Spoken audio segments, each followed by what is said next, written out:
Are you tired of feeling overwhelmed and burnt out in your professional life?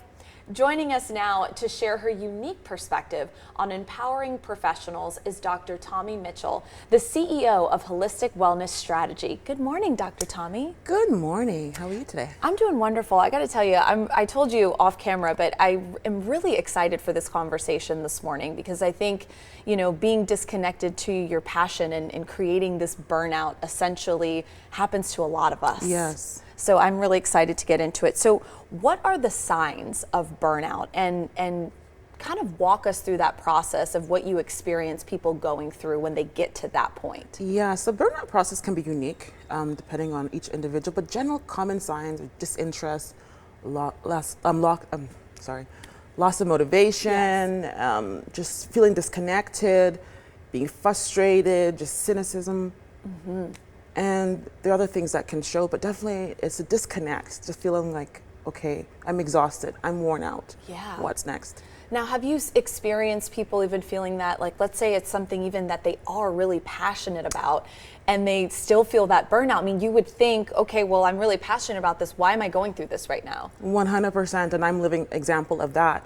You could be passionate about something, but if you don't have those boundaries and you're not mindful of the energy inputs, like your energy inputs must be greater than the energy outputs, you will burn out. So yes, you can love it, but you can also have a love-hate relationship with it too.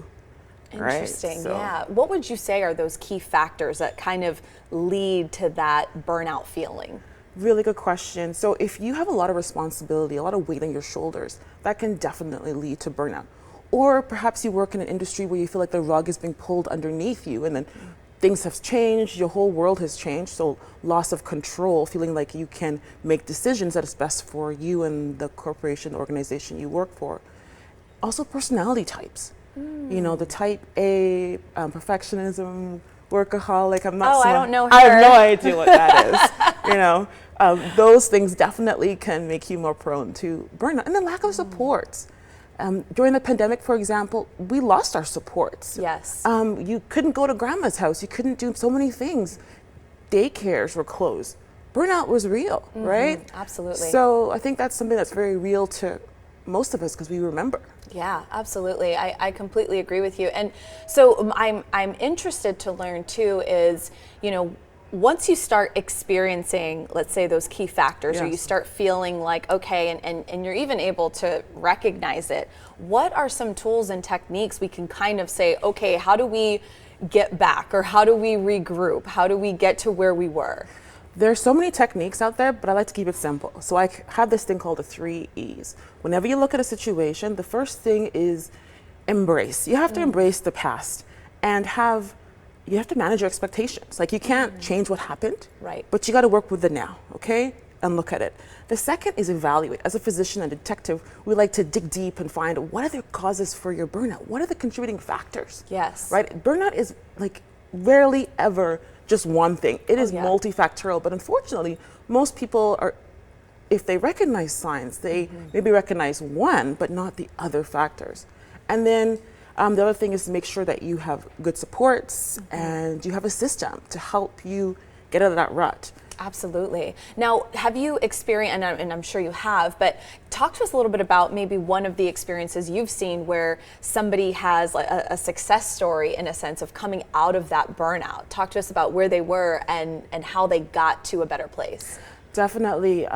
So I can remember one individual. She was very successful in her corporate job, like great evaluations, but she hit that wall. And I think for her, there were many triggers. One was toxic management, and also what she didn't realize was personal stuff that was triggered by her present day. And that's why I said the whole embrace. You got to look at the past, because our past is there, and it's like playing in our back of our mind, whether whether you realize it or not, it's there. Yes. So she took time off work, like literally took a leave, and during that time and working with her, she regained her confidence. I think the biggest thing for her was the strengthening of her marriage, because it was taking a toll. And relationships are challenging on a good day. Yeah. But add burnout to the mix and bringing that home. Oh my goodness. That for her was life-changing. And then she got her confidence back and then built better relationships with some of her family members. So, you know, she came in because she was exhausted and burnt out, but just seeing the whole transformation in her life, yeah, I was so blessed to be part of that. Well, Dr. Tomi, thank you so much for coming in this morning. As I mentioned, this is a very powerful conversation, and the work that you're doing to help people come out of that and giving them the tools and techniques is so vital. So thank you for sharing this morning, your insight, and also sharing that story. That was wonderful. Again, for more information, visit holisticwellnessstrategies.com. You can also follow Dr. Tomi on Instagram at Dr. Tomi Mitchell.